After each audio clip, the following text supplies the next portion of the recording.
this year.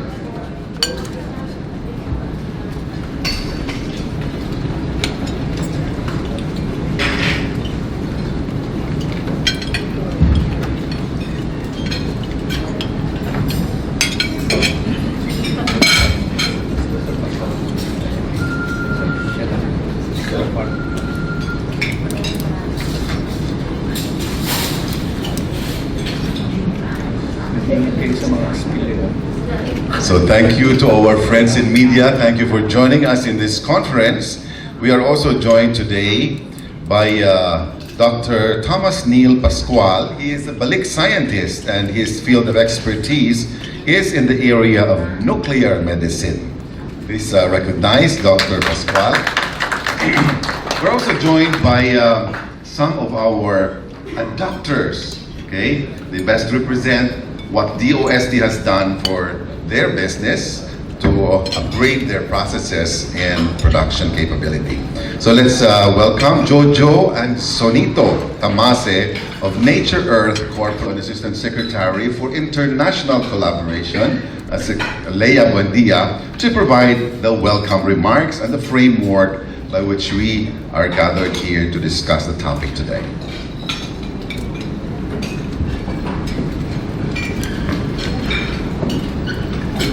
Thank you, Director Burgos. Magandang umaga po sa ating lahat. Our Honorable Secretary Fortunato de la Peña, Dr. Edwin Villar, Engineer Sabularse, Director Richard, and our media partners who are our link to disseminating information. Good morning, ladies and gentlemen, and welcome to this Technology Media Conference on the Global Innovation Index. We thank our friends in the media for once again joining us, the DOST family, on this occasion. On behalf of our DOST Secretary, who is actually joining us today and giving you the information about the Global Innovation Index, we welcome everybody and thank you very much. This event is to inform the media and of course the Filipino people of our contribution in the ranking of our country in the Global Innovation Index. For the information of everybody, the Global Innovation Index or GII gauges an economy's innovation performance. It's do I get out of it? They say innovation is recognized as a central driver of economic growth and development. Having said that, the report will help us, media, policymakers, and businessmen alike, in making informed innovation policy recommendations, informed information that will be disseminated. For instance, we can craft policies that can address challenges of weak R&D funding and innovation linkages. Another reason why we are gathered here today is to celebrate the good news. I am certain most of you, or all of you, have heard of it. In the 2019 Global Innovation Index report, the Philippines rank rose from 73rd in 2017 to 2018 to 54, breaking the top 55. Our ranking skyrocketed from about 19 notches. By the way, that is out of 129 countries and economies around the world. We hope that in this presentation of our good secretary, we will be able to walk you through various programs and projects of DOST that made significant contributions to leapfrog our innovation status. We at the department have long been promoting inclusive innovation even before this has been indicated. From the time that our secretary was undersecretary, from the Philippine innovation that he has produced to the recent Innovation Act. Looking back, I remember the time when the Philippines was still classified as innovation follower. However, as a believer of world-class Filipino talent, I believe that mere follower is not desirable. The Filipinos have contributed a number of game-changing solutions to the world. The incubator of Dr. Fe Del Mundo in 1941, the first graphics accelerator of Mr. Dado Banataw, the video phone of Mr. Gregorio Sara in 1955, and so many more. I can stand here the whole day and tell you more of the innovations that we have done. That is why I am very pleased to report that for the first time this year, the Philippines is now being categorized as an innovation achiever. You see, these outstanding accomplishments, long delivered before other economies achieve their economic status today, show that if we put place a firm and unequivocal commitment to innovation, such as what we at the DOST is doing, can turn things around. In our Ambition 2040, innovation is recognized as one of the three major components of fostering economic growth, along with infrastructure and competition. With our intensified efforts in fostering innovation, especially with the passage of the Philippine Innovation Act and Innovation Startup Act, we are optimistic that our ranking will further improve in the coming years. We can once again be a leader in innovation. We in DOST are one with the Filipino people in ensuring that it will be ours for the taking. Of course, with the help of everybody, especially our media friends. I hope that we will have fruitful discussions today. We encourage you all to share your insights and ask questions. Once again, thank you. Mabuhay ang Pilipino. Thank you, Asek Leia. So we are very hopeful that we are on the right track towards developing our country and becoming a top innovator in this region. Now, a few minutes ago, while we were waiting, I was informed that the good secretary nasa Crowne daw siya. Sabi ko, ano naman kayang ginawa niya at nahuli siya. But he is here with us, true to his commitment to become our leader in science and technology, and fresh from receiving the UP Alumni Association Lifetime Achievement Award. Ladies and gentlemen, let's welcome Secretary Fortunato de la Peña.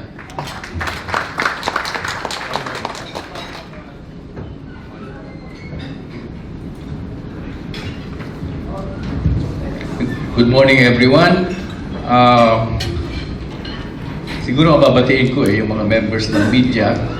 As I call your name, wag na po kayong tumayo at wala na papalakpak. Okay.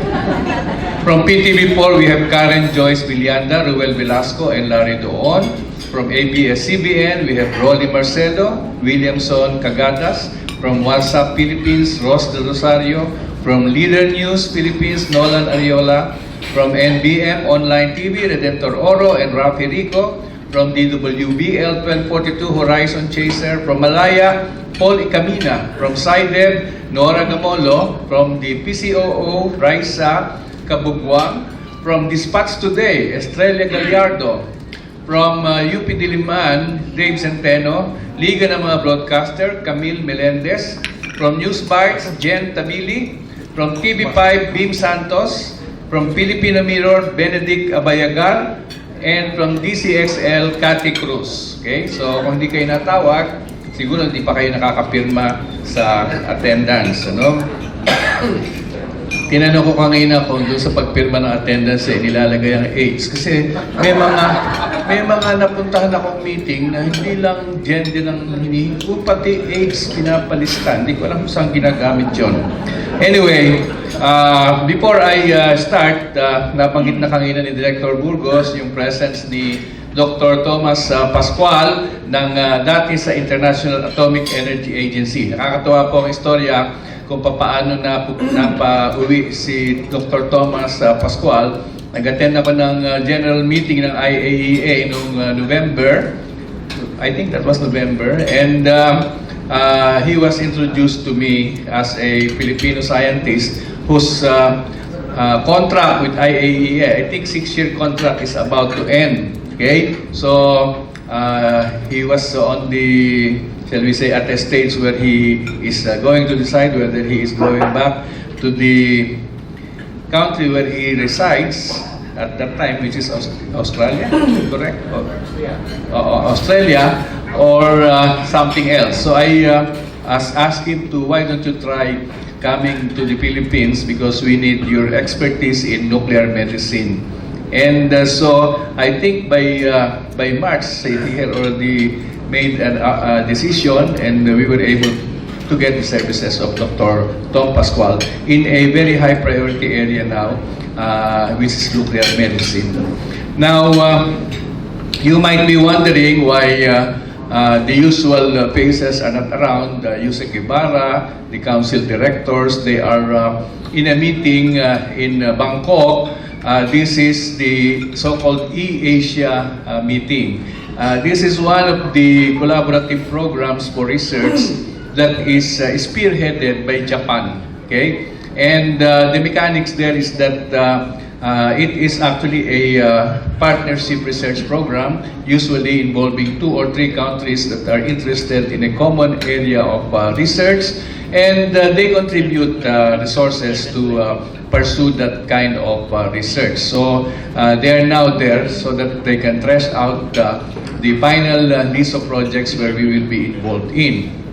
Now, you might also probably be wondering, or you might observe a little later, that in the usual technology media conferences that we have, we focus on specific technologies or problem areas. I remember we talked about the marine environment, we talked about food safety, we talked about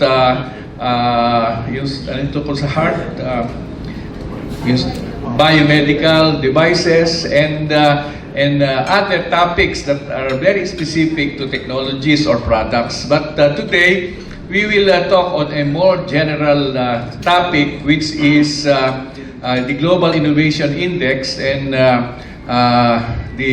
shall we say, the theme is DOST, Kaagapay sa Pag-Unlad, Accelerating Innovation Through Society-Centric Science and Technology.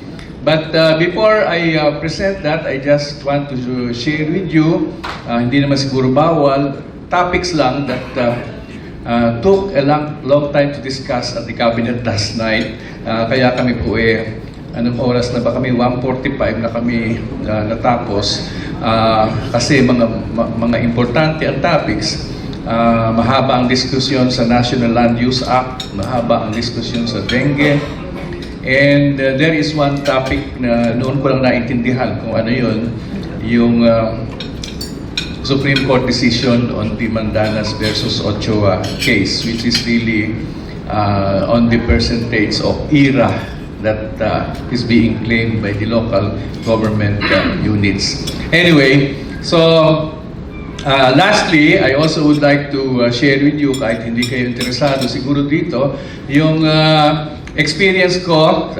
About 2 days ago, I was in Caraga to open the Regional Science and Technology Week celebration in Caraga. We, of course, in Caraga, our offices are located in Butuan City, and most of our facilities are located in Butuan City. Even the Philippine Science High School is located in Butuan City. Even our program on smart cities involve Butuan City. But surprisingly, the event on the Regional Science and Technology Week was located or based in another city called Bayugan. Tama ba? Bayugan City. Okay? In Agusan del Sur ba yun? Del Norte. Del Sur daw. But really, we were surprised because they really exerted a lot of effort to have a successful holding of the Regional Science and Technology Week there. I learned that the local government, the city of Bayugan, took care, okay, at no expense to us, of the venue, sponsored our lunch, okay, and what was interesting was that when I suggested during the media conference, kasi tinatanong ng mga media, ano daw ba ang collaboration namin with the local government units, sabi ko, kung wala pa man, ang isinasuggest ko ay tulungan kami ng LGU in putting up and strengthening cooperatives na pwedeng matulungan through technology interventions. Kasi karamihan ng tinutulungan ng DOST, usually yung mga small and medium corporations and also single proprietorships. But meron ding natutulungan ng mga kooperatiba, pero hindi masyadong marami. But in this particular year, kaya ako naisip yung kooperatiba, ang nanalo doon sa aming best setup adapter, Small Enterprise Technology Upgrading Program, is a cooperative in Bislig. I forgot the name of the exact location, but it is in Bislig. Ano na naman yun? Surigao del Sur. Okay? So I was in 3 locations, not too near each other. Butuan, Bayugan, and Bislig. Parang B pala yun, ano? BBB. Okay, build. In matter of actually siguro that was around 16 hours in all that I stayed in Caraga. We honored the scholars in Bayugan, and it was another very interesting event. The sharing of the top graduate DOST scholar. Okay. Who is 27 years old, male, summa cum laude in BS Secondary Education, major in Mathematics, and in-explain niya kung bakit siya 27 years old na graduate. He worked for 7 years as a houseboy, as a security guard, as a janitor, as a factory worker, until he was able to get a DOST scholarship. Okay? So, summa cum laude, hindi biru-biru yun. Anyway, so let me now proceed to our presentation on the Global Innovation Index 2019. I would like to welcome you to this 10th Technology Media Conference, and I'm happy that our friends from the Philippines, Philippine press, and also those that are working internationally have given their support here today. This is a significant one as it will cover all concerns by individuals, members of the academe, and companies, be it large companies or small cooperatives. DOST is committed to vigorously advance science, technology, and innovation of Filipino-owned companies, of universities in the Philippines, of research and development institutes, as stipulated in the Philippine Development Plan for the period 2017 to 2022. We have adopted the byline Science for the People, okay, hoping that this will enhance the social fabric, reduce inequality, and increase our potential for growth. So, as such, we will discuss with you the technologies and programs that DOST has undertaken to help boost our country's rank in the latest results of the Global Innovation Index. This is not to say that DOST is the only one responsible for bringing up our ranking in the Global Innovation Index, but we would like to show to you what were the programs that we think have contributed to this improvement in rankings. Okay? So the next slide already shows the Global Innovation Index and the trend between 2014 to 2019. Okay, so you start with the blue, and then the red, and then the gray, and then the yellow, and then the ano ba yan? Light blue. Okay, to represent the years 2014 up to, tama ba yun? Up to ano year yung yung code, no? 2015 to 2019. 5 lang yung nakikita kong bars eh. So 20 yung bars are countries. Country ba yun? Hindi. Yung country hiwa-hiwalay. Philippines, Vietnam, Thailand, Indonesia, India, and so yung bars in a country represent the years, okay? The latest of which, as shown in the case of the, wala dyan yung yung 2019 pa. Actually, the bars, andito sa last yung 2019. Kaya pala, binibilang ko, dapat 6 na bars kasi 2014 to 2019. So you can see the behavior or the trend, okay, in the rankings, okay, until we suddenly hit 2019, okay, where we now have a rank of, ano ba yun, 52? 54 ba yun? Oo.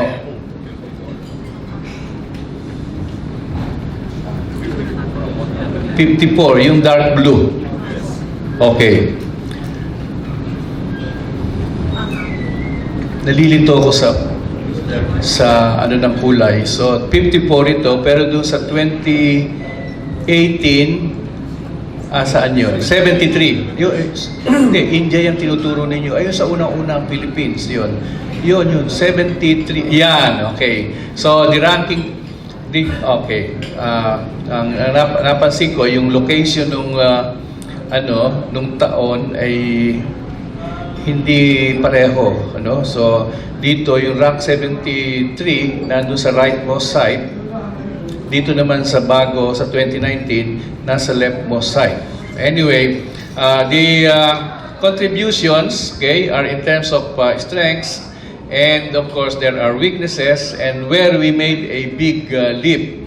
So it says there in the strengths, where you have the red prints, the graduates in science and engineering, we made a very, very high ranking there. And also in terms of research talent. So these are related to human resources, okay? And there are others na hindi pa ganun kataas, like the so-called trade, specifically on the export side, and the ICT series services, okay, exports. On the weakness side, we see the sad rankings. The ease of starting a business is ranked 119 out of 129. The expenditure on education is number 112 out of 129. The gross expenditures on R&D, this is one of the input indicators, is 98 out of 129. The pupil to teacher ratio, 96. And then the tertiary inbound mobility is 108. Ito yung mga papunta rito, mga experts, okay? Hindi yung palabas. Now, we have the big leap, as indicated here, are coming from the University Industry Research Collaboration, where we ranked number 25. The so-called knowledge absorption, where we ranked number 14. The high-tech net exports, where we ranked number 1. The Philippines number 1 in terms of the export products that are high-tech. And the creative goods and services, we ranked number 40. So you can see which particular factors lifted us from a ranking of 73 in 2018 and also in 2017 to a rank of 54 in 2019, which for the first time we were included in the group of innovation achievers. Okay, we were grouped. Okay, we were made part of the group of innovation achievers due to the remarkable performance in knowledge diffusion and knowledge absorption. So, it is worth noting that the Philippines is scored above average in almost all innovation dimensions, and we would like to believe that our various S&T contributions at DOST has contributed to this improvement, okay, particularly our inclusive innovation strategy, okay, which started way back in 2007 when DOST spearheaded the formulation of the Philippine Innovation Strategy, okay, and named it Philippine Innovation Strategy. That was 2007. Up to today, when we have already a new signed law, which is the Philippine Innovation Act. Now, in between, we had, of course, the Technology Transfer Act of 2009, which I think also provided a lot of stimulus to innovation, because it encouraged our researchers to come up with outputs, okay, where economic benefits will go to them mostly. And then we have the Balik Scientists Act of 2018, and now together with the Philippine Innovation Act, we have the Philippine Space Agency Act. Now let me go to the big leaps in GII ranks, just to further emphasize. You can see number 20 is trade competition and market scale. From 30 in 2018 to 20 in 2019. On the creative goods and services, from 104 in 2018 to number 40 in 2019. And I would like to believe that our, shall we say, focus on trying to commercialize the outputs of R&D has contributed to this, as well as our support to startups dealing with creative goods and services, particularly our technology business incubation support, okay, has contributed to this improvement from 104 to 40. We cannot, of course, get the details of what were really the specifics, okay, of the increase in rankings, as this is really something that belongs to the organizers, which are the World Intellectual Property Office, the Cornell University, and the INSEAD in France. In innovation linkages, the jump was from 93 to 71. I would like to think that our industry academe linkages, particularly our incentives for collaborative research, as well as our bilateral agreements, has helped in this improvement in rankings in innovation linkages. Okay, so this year alone, 2019, we signed agreements with France, with the US, with the UK, with China last week, and with Iran. Okay. Now, on knowledge absorption, we also had an improvement from number 32, high na tayo noong 2018 pa, 32, to number 14 in 2019. And in the University Industry Research Collaboration, very specific ito, from number 56 in 2018 to number 25 in 2019. The next slide will show us something that is really related to human resource development, and we can see that our rank, okay, in human resources as an innovation pillar are all high, particularly the graduates in science and engineering, okay, number 18, and in terms of research talent, number 6. Okay, this is remember, this is out of 129 countries. And I would like to think that our massive programs for scholarships in science, technology, engineering, and math have contributed to this big leap in graduates in science and engineering. Imagine, we are taking in at the moment 9,000 new scholars, okay, just for the baccalaureate programs, and the others are coming in at the MS and PhD level. So, in terms of university ranking, of course, this is really a matter which will attribute to our higher education institution sectors. The ranking is 51, which is, of course, still above the mean. Now, our ranking in business sophistication is, ano ba yun? Hindi ranking yun. This is the other business sophistication. Can we Ito yung sinaside kong figures kanina regarding the graduates in science and engineering. Okay? And as far as okay, the figures are there. Ayan na yung details ng business sophistication, which is the other innovation pillar. Kasi yung first innovation pillar is human resource, the second is business sophistication, and later on we will take a look at the third pillar, which is knowledge and technology outputs. And we can see here that in terms of business sophistication, our rank in university-industry collaboration is number 25. Okay? In our 129 countries, high-tech imports, okay? Imports ito, okay? Which is number 5. Nirarank din pala nila kung ano yung ini-import natin. No? Ibig sabihin, kung ang ini-import natin pagkain lang at basic commodities, hindi siya high-tech. No? But these are high-tech imports which are, I suppose, being used to produce high-tech outputs or exports. Now, the firms that are offering training for their own employees, which contribute also to innovation, is considered to be part of business sophistication, and we rank number 9 there. And as we move on, we take a look at the other innovation pillar, which is knowledge and technology outputs.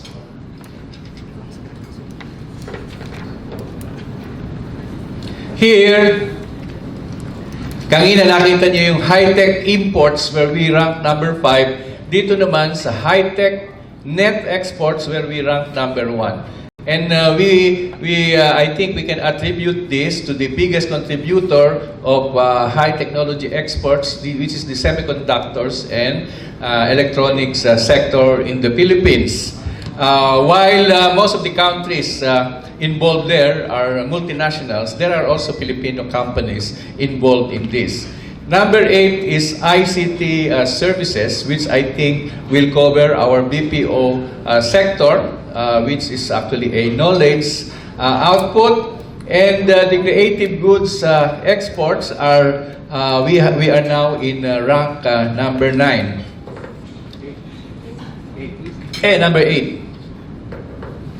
Okay. Next, these are the details where we have graduates in science and engineering. It is very notable that we are now producing, although this is still very, very low compared to, let us say, other Southeast Asian countries like Vietnam and, of course, Malaysia. We now have a total of 3,120 MS graduates in 2016 to 18, and a total of, pag pinagsama mo yung dalawang PhD na yun, 433 PhD. Okay? The next slide shows the knowledge generators examples where we have on the leftmost side our smart agriculture program. Smarter approaches to reinvigorate agriculture, which consists of several components, as you can see there, from crop, phenology, to climate and weather monitoring, to the monitoring of weather, AWS, etc., crop models and genetic coefficients, okay? Crop nutrient management, okay? All of these are very heavily dependent on technology sensors, okay? That helps the farmers. Hopefully, this will go down even to the smallest farmer that we have. Then we have examples of other generated knowledge that have been converted into businesses. Asher, which was launched last Monday, some of you were there. Mapua, which is our partner in developing the earthquake monitoring instruments, introduced their product Asher. And their main potential buyers here are, of course, the public sector, which needs to install these instruments to monitor the health of public infrastructure like bridges and tall buildings, and also the private sector, because the private sector need to be prepared also for earthquakes, particularly as we talk of the so-called big one. And I did notice that in the launching last Monday, there were several groups coming from the private sector. You can see Axis there, which is of course on a more personal use. This is the knee replacement system that is adapted to the Asian knee, or to the Asian anatomy, and of course much cheaper alternative to the imported ones. As a rough figure, about half of the usual cost, okay, from the imported knee replacement. Then we have the lab in a mug, which has been very much discussed now because of the dengue epidemic in some areas, where we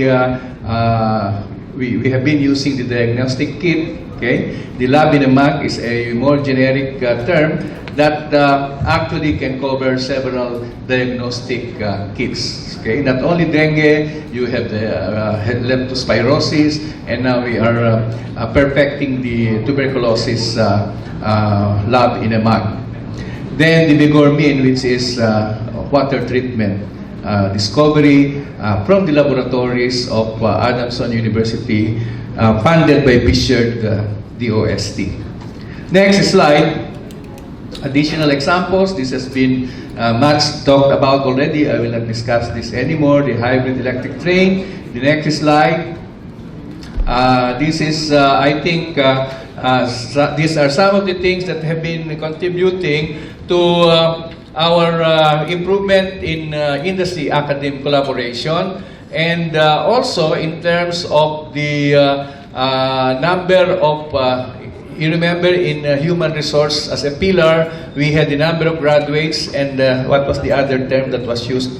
Yung tatlo, the number of graduates, the second one, pakibalikan nga niyo yun, the research talent, okay? I think here, our program, balik na natin dun sa Science for Change. Okay, that NICER program, which is Niche Centers in the Regions for R&D, has the objective of expanding our R&D pool. Okay, so that we are not dependent only on a few universities. Okay, in terms of implementing R&D programs, now we have more than a dozen just for 2019 that has been added to this list of niche research centers in the region. Later on, you can see where they are located. Okay, in fact, I would like to shorten my discussion so that there will be time for our media personnel, media guests to take a look at our maps, where you can see where the NICER centers are located, where the Crowne partnerships are located, where our business incubators are located, etc., etc. So these are the components of Science for Change, where we want to expand our capability to do research in the regions, not only because they know better the problems in the region, but also because they know more about the opportunities which can be tapped through R&D. Okay? The RD lead, okay, is a way of strengthening also our niche research centers. So they come from the pool of expert scientists, including balik scientists, that can help our NICER centers develop their research program. Cradle has been coming up with a synergistic relationship, which is resulting in new products, new technologies, and solutions to technology problems. Next, next slide is okay. So I mentioned earlier that there were major pieces of legislation that has helped us, and One of them actually was the Technology Transfer Act. I still remember that very vividly because I was deeply involved, as well as the people here, like Director Sabular said. We were all involved in Technology Transfer Act, which became law in 2009 and which was put into effect in 2010.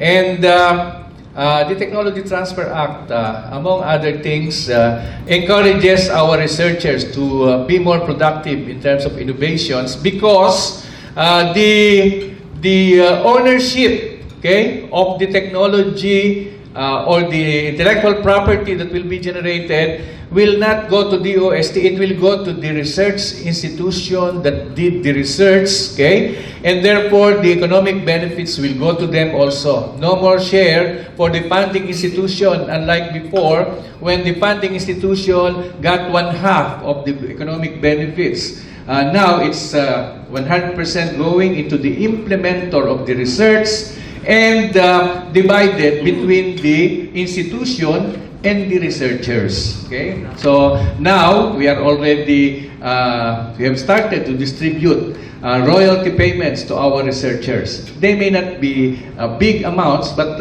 for a start, I think it gives them a lot of satisfaction that they are receiving royalty payments for the intellectual property that they have generated. So you can see here in the Balik Scientist program, I will not go into details of the accomplishments, but our target here is to increase the number of Balik scientists by a factor of, 50% every year, so that by the end of 2022, from the usual 30 to 35 or up to 40 that we are getting, we can move up to something like close to 160 or 150 Balik scientists in a year.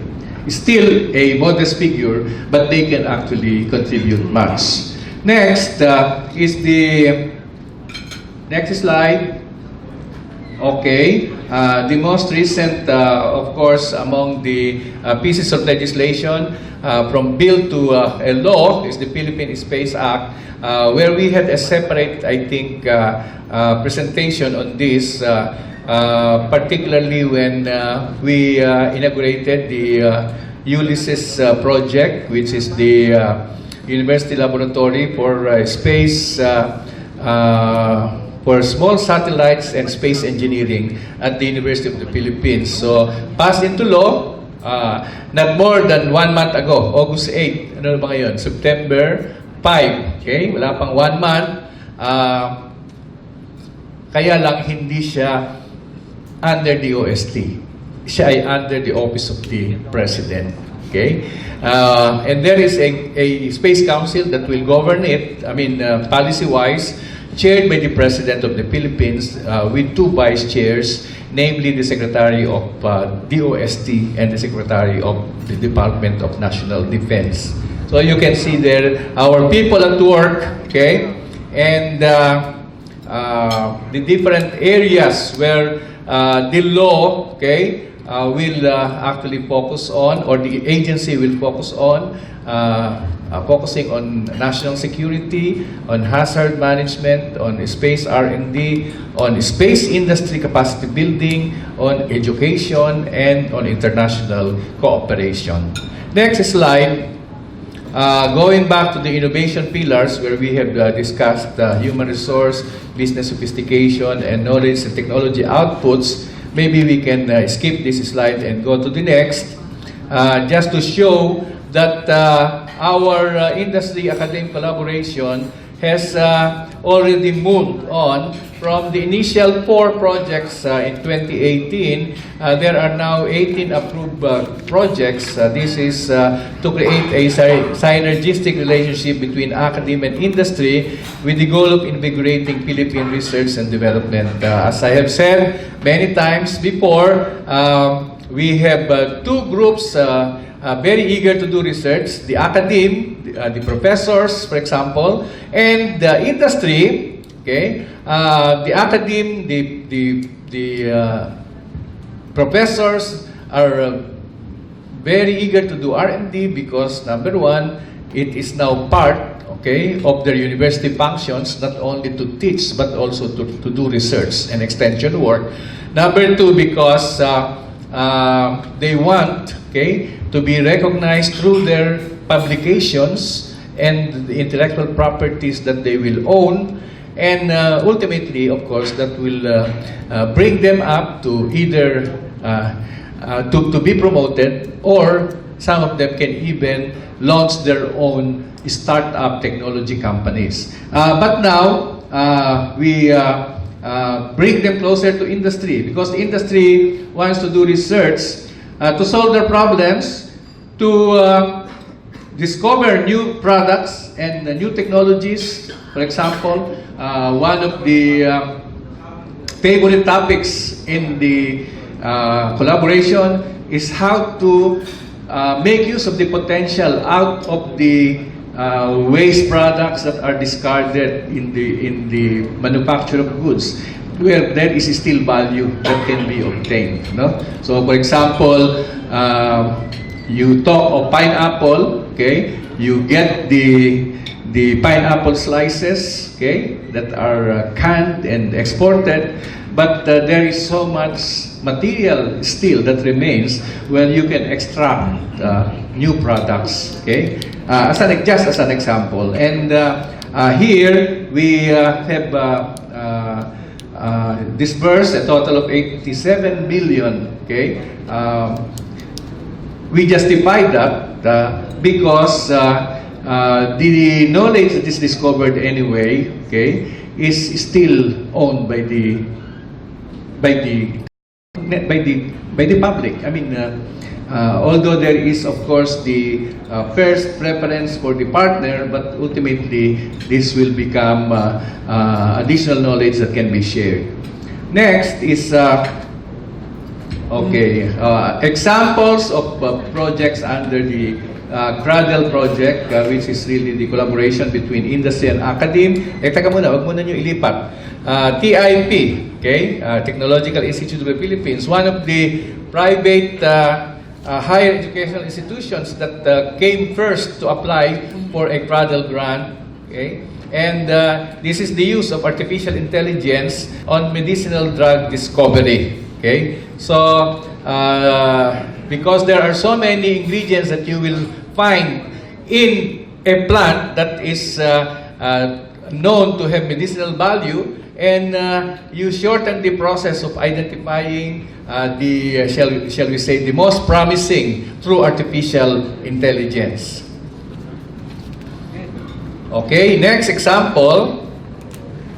Hindi na pala example ito. These are statistics on intellectual property filings for the so-called ITSO member institutions.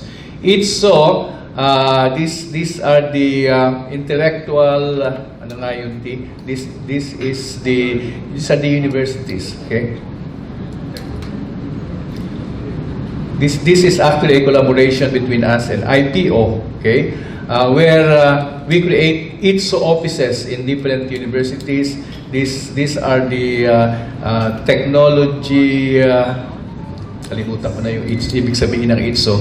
Kasi yung word na yan, hindi naman DOST ang nag-coin, it was coined by IPO. Okay? So these are offices that cater to the IP concerns of the universities. Okay? Next, we have our support to technology transfer. This is done by a number of programs also, depending on the kind of clientele. So we have Fast Track is a funding assistance for spin-off and the translation of research in advancing commercialization. Okay? So funding assistance for spin-off and translation of research in advancing commercialization. So that's the program called Fast Track. The other one is IMPACT, Intellectual Property Management Program for academic institutions commercializing technologies. So, kita nyo na magkakaiba yung clients dito. Doon sa una, siya yung mga nag-i-spin-off. Yung isa naman sa universities or institutions. Yung pangatlo is elevating the DOST-TBI network services and programs from the level where we used to operate, now targeting industry level 4.0. And we have the HARIT. Okay, pakibasa nga Raul kung ano yung sabihin ng HARIT. Higher Education Institution Readiness for Innovation and Technopreneurship. Higher Education Institution Readiness For Innovation and Technopreneurship. for Innovation and Technopreneurship. This is really the incubator program.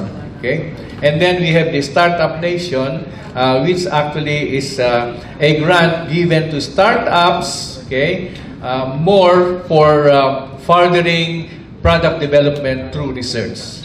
Okay? So magkaka-related yan, and although iba-ibang categories, yung isa doon mismo sa mga nag-i-spin-off, yung isa naman doon sa institutions, okay? Yung isa naman yung pag-ooperate ng incubators, okay?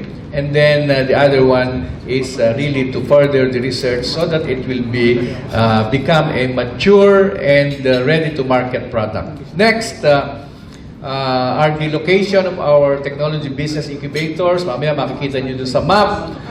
Now we have 44 of them, and it is not confined to the so-called IT type of incubating companies.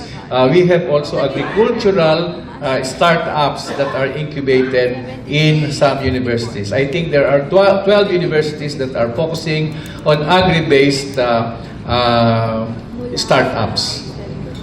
Then the next slide are examples of the so-called DOST-assisted startups that have already, shall we say, graduated into full-blown enterprises. Okay? Rurok Industries.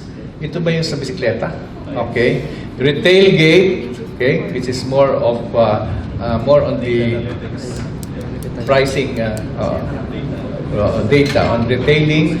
And then you have the Mashibox, Futuristic Aviation and Maritime Enterprises, Nanotronics, Cropital, Centim, Farmwatch, Grayscale, Bigormin. Okay, familiar ako sa Rurok, familiar ako sa Bigormin, familiar ako sa Nanotronics at sa Retail Gate. Yung Nanotronics, sila talaga yung nag-develop ng mga products na nanotechnology particles, mostly coming from natural products, okay? Actually, different sources. At yun, ang ginagamit ngayon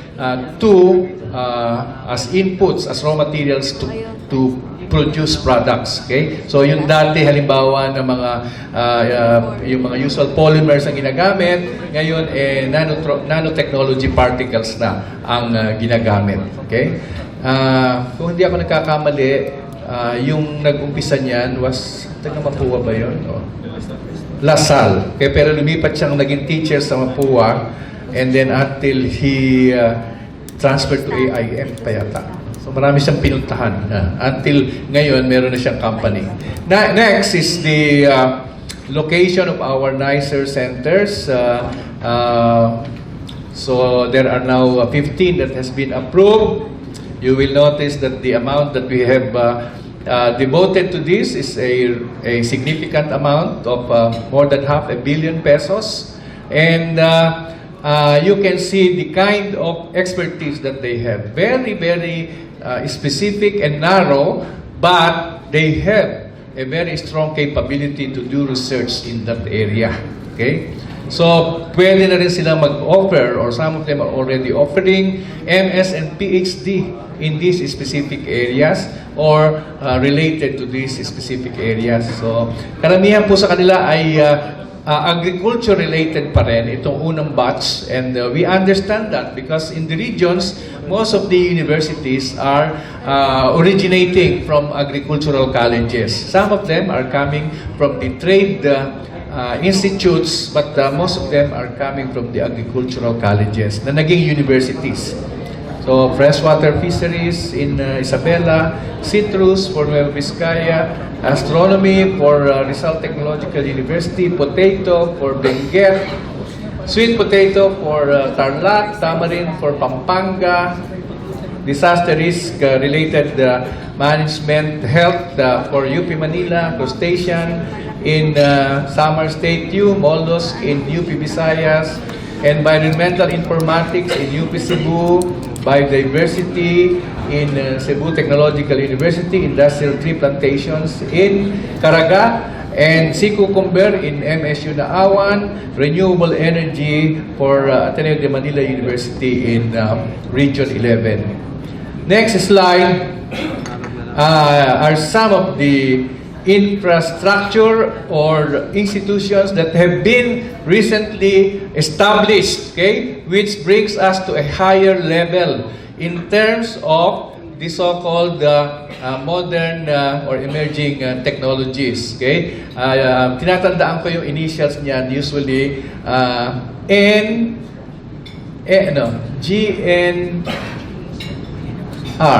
GNR. Sino makakahula yung sabihin ng GNR?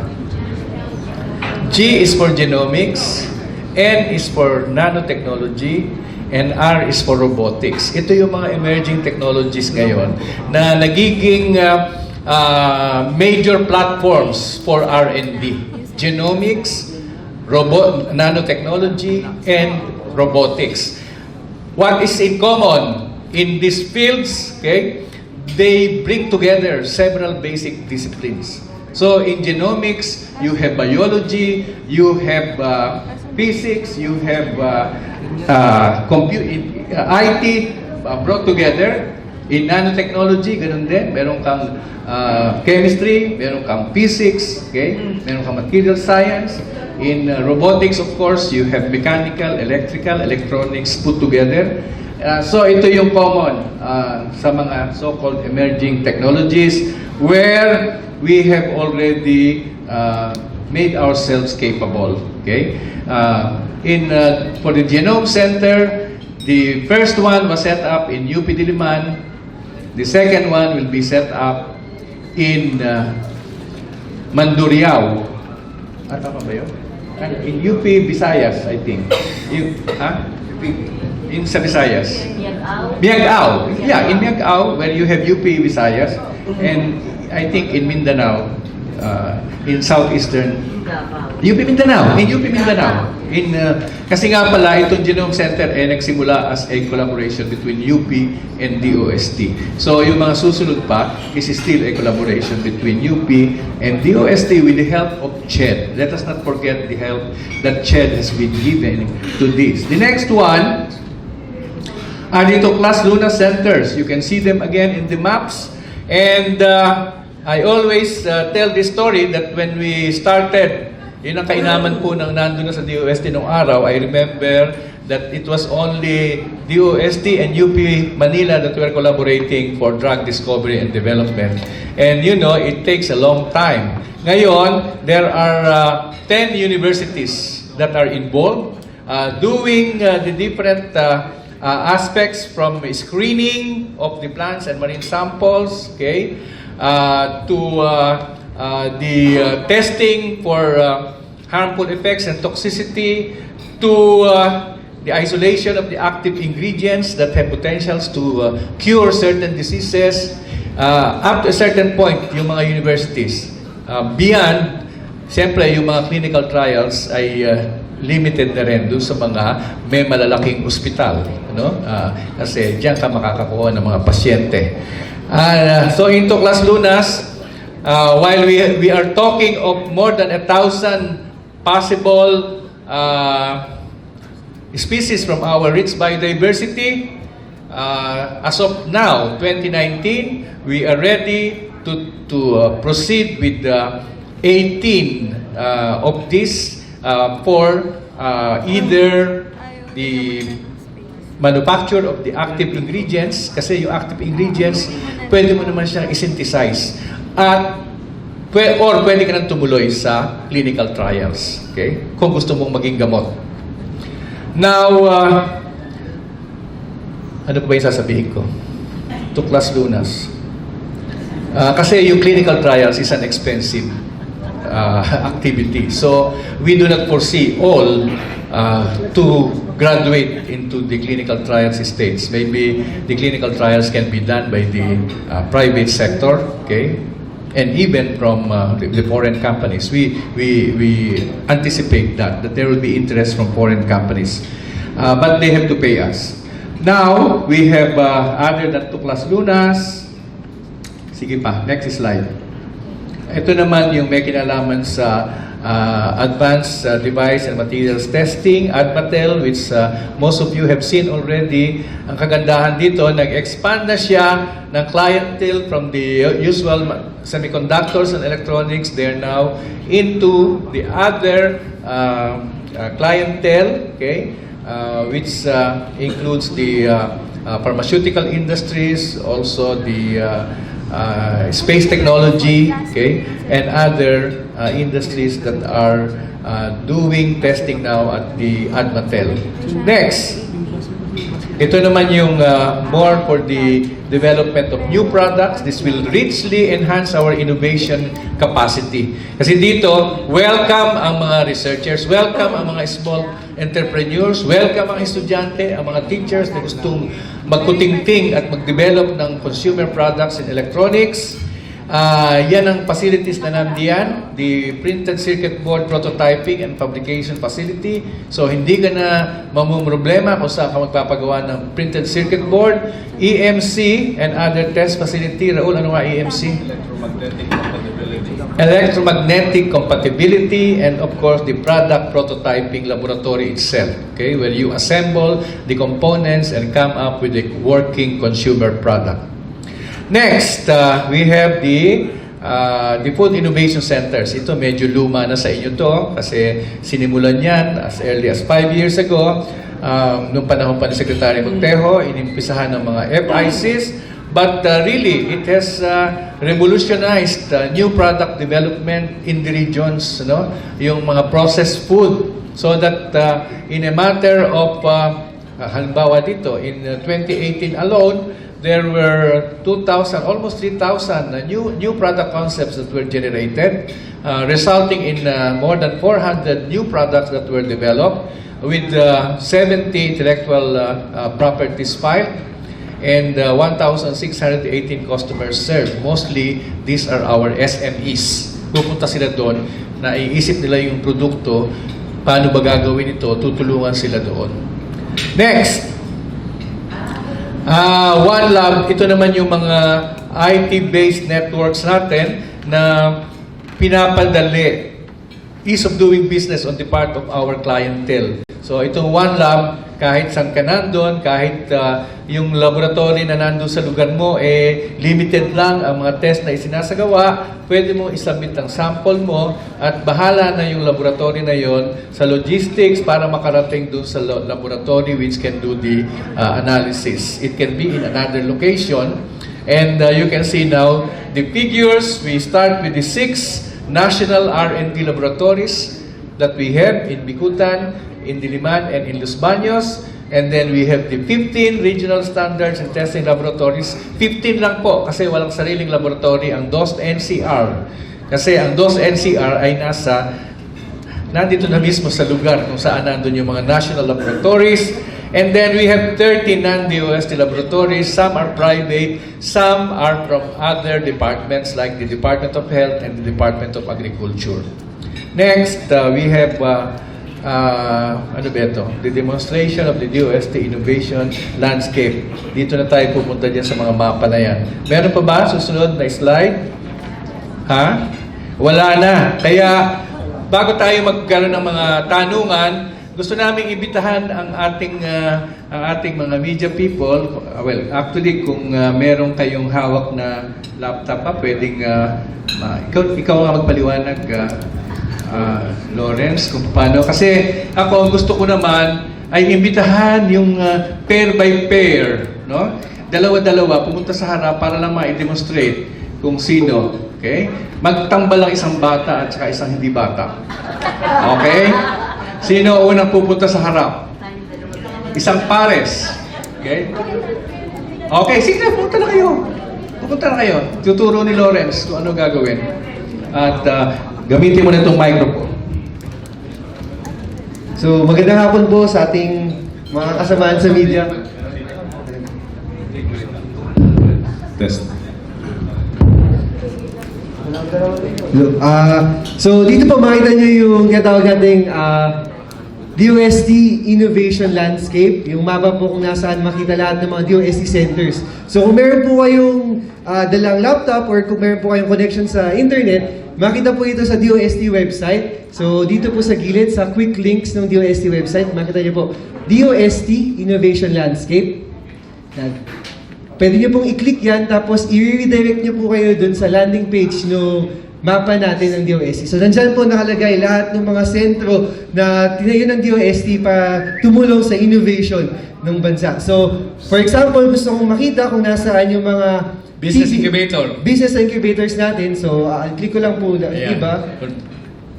Kung nasaan ang balik scientist natin, kung nasaan yung mga nicer centers natin. Balik na tayo. Okay. So, para sa mga BSPs po, lalabas po dyan yung mga BSP. Tapos, kiklik nyo po. Kunyari ako ay nasa isang region. So, pwede ko i-click. Kunyari, yan. Sa Holy Angel University sa Pampanga. So, ito si Engineer Leo Almasan. Nandun siya para tumulong sa Holy Angel mag-develop ng mga research and development projects nila. So, for example, ang nakaklik sa'yo ngayon, yung balik scientist. yes sir. Okay.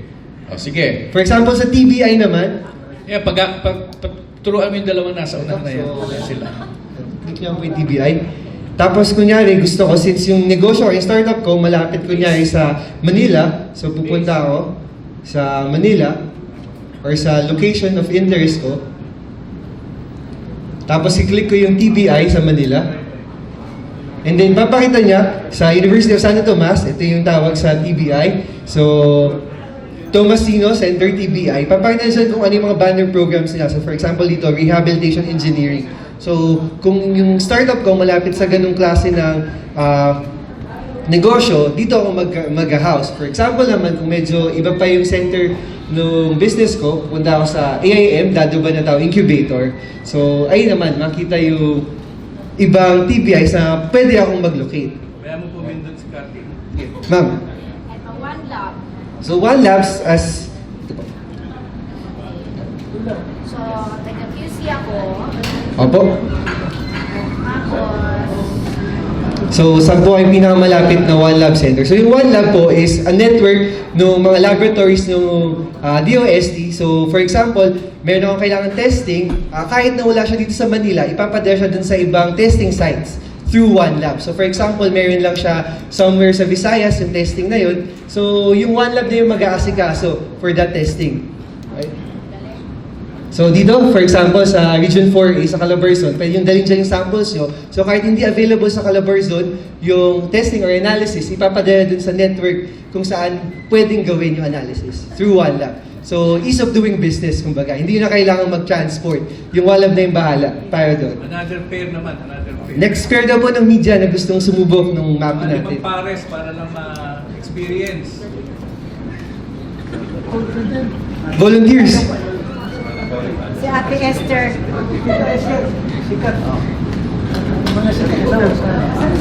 So, Ate Mavic, pakita natin yung mga FIC centers. So, FIC. Do not be afraid. Natakot po yata siya sa akin. Opo.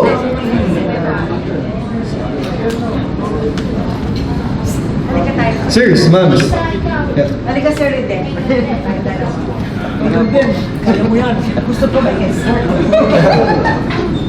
Ayan. Sir, so ito po yung mapa. So, for example, ano po yung gusto natin makita? Yung mga nicer programs. Oh, yeah, nice naman ang hanapin nyo. Pwede niyo pong pindutin yung nicer dito.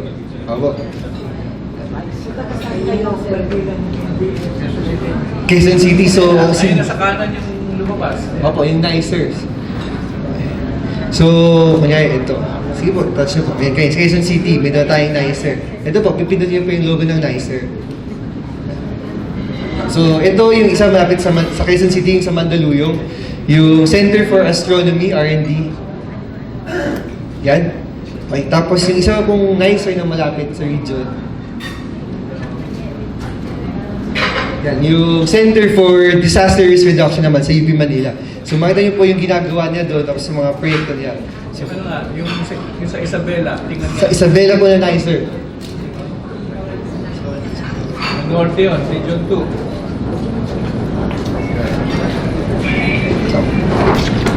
Yan, sir. Freshwater fisheries sa Isabela. Po. Citrus ano ba? Ayun, fresh water. Yung halal lang. Yan. Halal. Yung halal sa laboratory yun. Opo.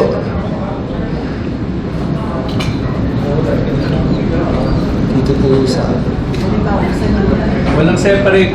Walang separate. Wala po pong separate sa halal, opo. Kasi tatlo pa lang yun eh. Next, sino? Another pair. Ross, Sige na. Ross. Ayun yung tagay na lang. Kukuha. Yan. Okay.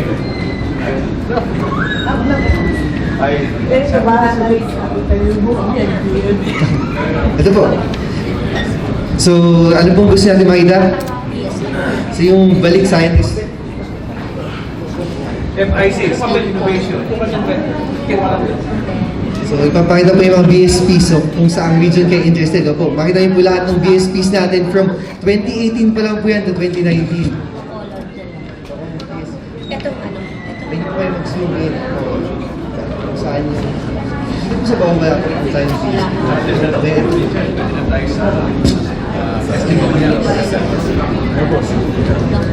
So, siya po yung BSP doon. Pero hindi nakikita yung ginagawa dito. Dito po, sa description po, ano yung ginagawa yung training.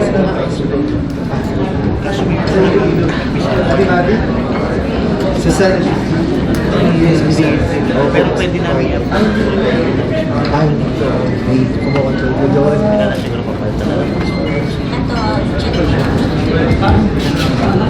Ito, Sa iyo, ito.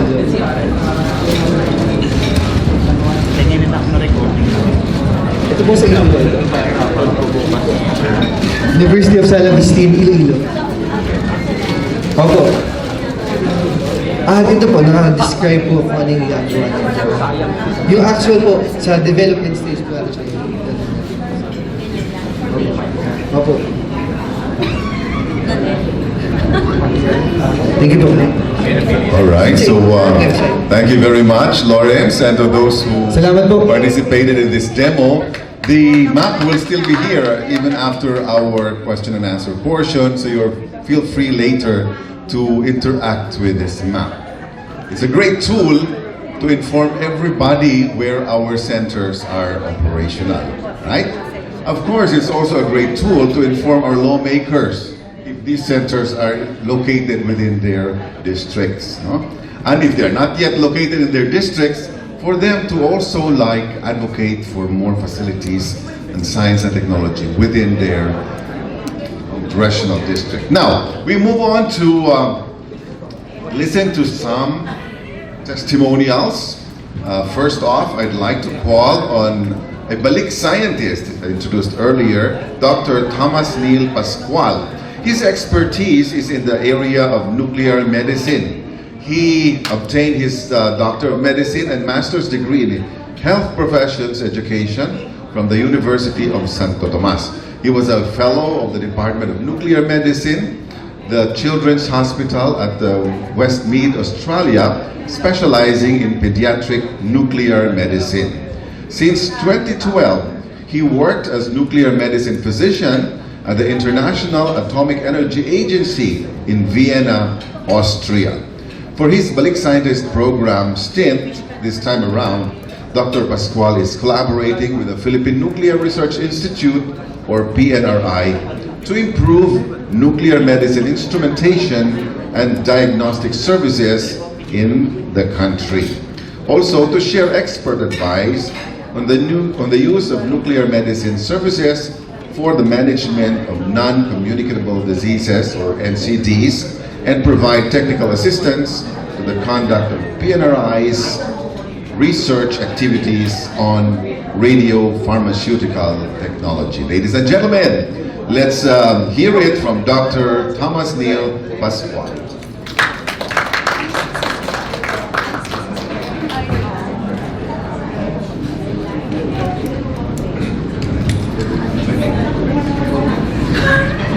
So, magandang hapon po sa inyong lahat. So, thank you for the kind introduction. So, I would just share to you my experience on my engagement with the Balik Scientist program of the DOST. So far, since my engagement since March, it's been a very good engagement as far as the strive towards improving the innovation landscape and the support of the DOST. My project is mainly trying to improve the access of nuclear medicine facility in the Philippines within the context of improving po yung diagnosis and staging sa cancer. So within our program so far, we have received good support from the funding from the DOST and from the government to be able to introduce this type of technology wherein we're able to improve the management of patients with cancer and with relation to improving the staging and the response to chemotherapy. In I would say down the line and medium term, this will actually improve the access of this technology for our countrymen with regards to cancer management. My testimonial actually is to say the full support of the government with regards to providing this technology. So aside from providing us support in the acquisition of this innovative technology, which I would call a cyclotron and PET-CT facility, the government is also very supportive in providing human resources development through providing provision of training for the people who will be involved in this facility, which we foresee will be available in the next 5 years. Also, the government, the DOST has been very supportive in supporting innovative research in the field of nuclear medicine and radiopharmacy. Like what Secretary de la Peña said when we were discussing about this engagement last year, I was surprised on how fast things are going, and that's why I'm not surprised on why we're actually moving on the Global Initiative Innovation Index. So I would really foresee that the next 5 years, as we plan to make the Philippines the center of training for nuclear medicine technologies in the ASEAN region, I would see that the Global Innovation Index will be even higher, especially in the field of nuclear medicine and human health. So within our project, I would see that in the 3 or next 5 years, when the procurement and the training of people are all in place with full support from DOST and the government, then definitely we would reach a higher ranking in the Global Innovation Index, which actually would reflect the trust of science for the people. So with that, I think we are on the right track. We are in good hands. Innovation in health through support from the government and the DOST are in the way, and down the line, you would have access to this type of health technology for use of our countrymen. So thank you very much. Thank you, Dr. Pascual. He will be staying around, so if you have more questions, you can approach him after this press conference.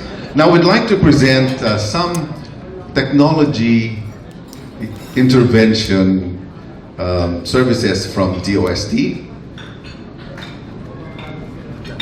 And we have with us here a couple, Jojo and Zunito Tamase. They are founders of Nature Earth Corporation. They used to be media practitioners themselves in their earlier days. Jojo used to be with the Malacanang as a photographer, and Zonito was a reporter for Philippine Star. All right? Zonito here is the very first person to invent the malunggay pandesal years ago. Today, they have a corporation serving M2 malunggay iced tea being sold in supermarkets here and abroad. Let's welcome Zonito and Jojo Tamase.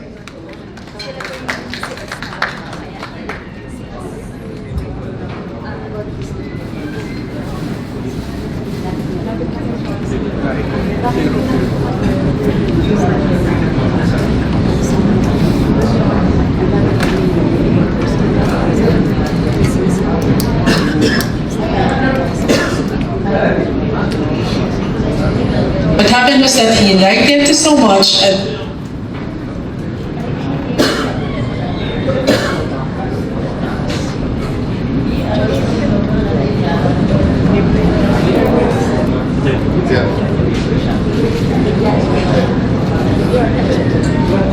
he started to export to the US. So we expanded not only in US but also here in the Philippines. So right now we are looking. Hi, I'm Zerita Tamase, and our company is Nature Earth, and we started 2011 with 3 employees, and we started with M2 Manunggay Iced Tea. Dati, niluluto lang namin sa kawali. Today, with the assistance of setup, we were able to acquire a bottling system wherein we are able to run more quantity production on a day basis. We are able to produce at least mga 3,000 bottles per day.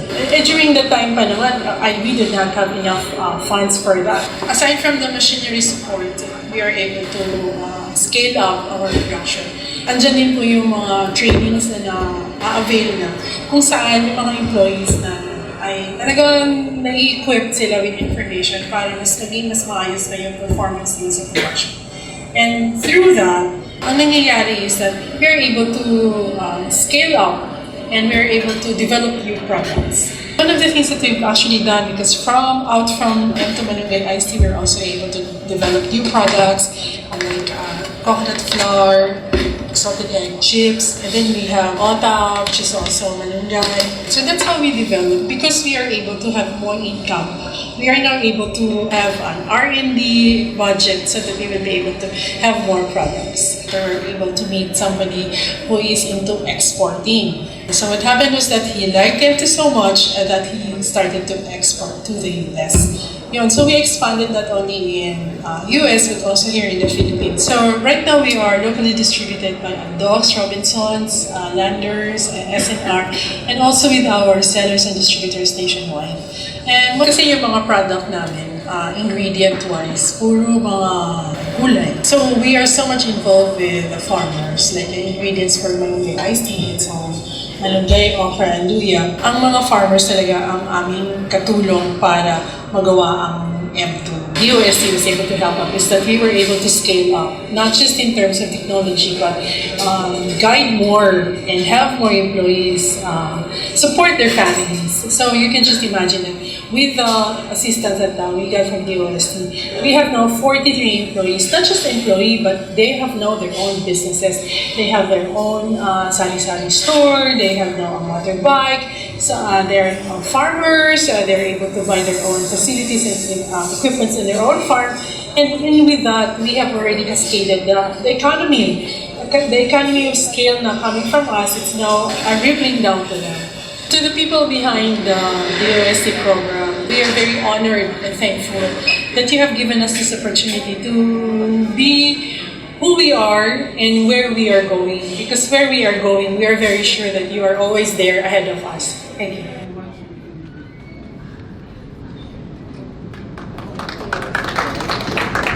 Hi, I'm Zerita Tamase, and our company is Nature Earth, and we started 2011 with 3. We started Nature Earth with 200 pesos, and we had employees, including me and my husband.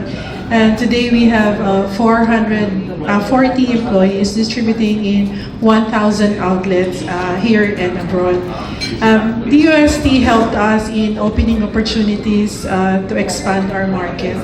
DOST assisted us with financials, enabling us to purchase a 1.5 million machinery. And we are able to have our manual to automation. We also got our technical support at GNP and Lean Management. Our product started with 1, which is M2, but now we have 40 products developed, including Keto Zone. We are grateful to for the assistance of DOST set up, and we look forward to continue to grow with their support, contributing to our workforce, empowering our farmers, and giving back to the community through donating to M2 to breastfeeding mothers in PGH and other hospitals. We are M2 Nature Earth M2 Malunggay Iced Tea.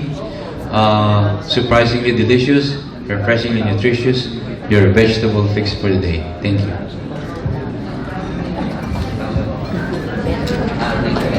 Thank you, Jojo. Thank you, Sonito. We also have a number of technology business incubators. These are facilities that provide services to enterprises under their care. These services may come in the form of trainings, counseling, or providing a space for the operations and production of the enterprise, which by the way is commonly called as Incubatee in DOST. So at Picard, under their technology business incubation, the National Agri-Aqua Technology Business Incubation Program, they have 14 TBIs in the country today with a total of 91 incubatees supported. So the incubatees enterprise now have a total gross income of 11.1 million pesos. Are we able to show something? All right, so let's watch this video clip about one of their successful incubatees.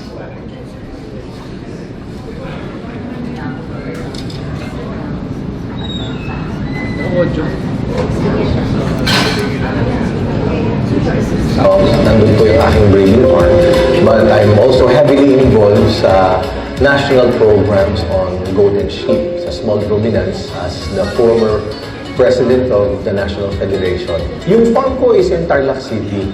We secured with permits locally to engage in commercial goat breeding and meat goat production. Malaking tulong yung nabigay sa akin na assistance DOST Card and Isabela State University because I have now a farm-based semen processing laboratory. Isa po itong laboratorio na kung saan nakakakolekta kami ng similya na ipoproseso namin ito at nagagamit po ito ng mga iba-ibang breeders, maging ang mga maliliit na mga magsasaka. Ang kagandahan nito, with the TBI or Technology Business Incubation na kung saan dito ko nakuha sa Isabela State University with the support of DOST Card, ano po, mas mako-commercialize ko yung negosyo. Ano po? So may tamang pamamaraan kung anong dapat gawin para ma-revolutionize yung commercialization nitong processed semen na dala nitong farm-based semen processing laboratory na meron naman sa Tarlac City.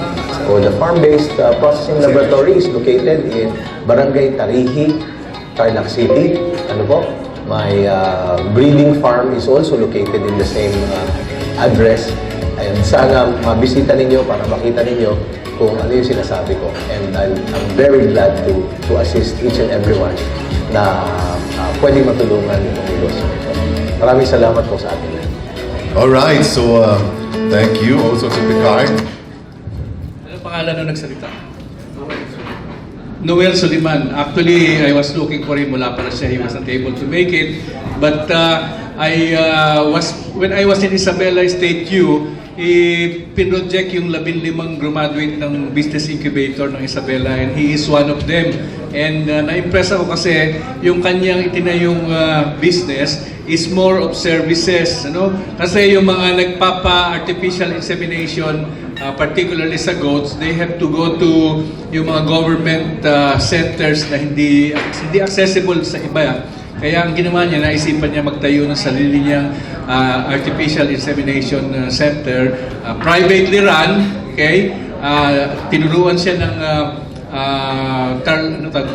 Isabela State University, but actually po, siya ay Doctor of Veterinary Medicine na graduate ng CLSU. So nag-venture siya into his own AI center. We will now have the Q&A portion, so anyone from the media, we will assign one microphone here. Makipila na lang po, please. Oh, over there, there's one. Makipila na lang po so that in the order that you are in the line, you will raise the questions. Please identify yourselves and your media affiliation and direct your question to anybody on the head table.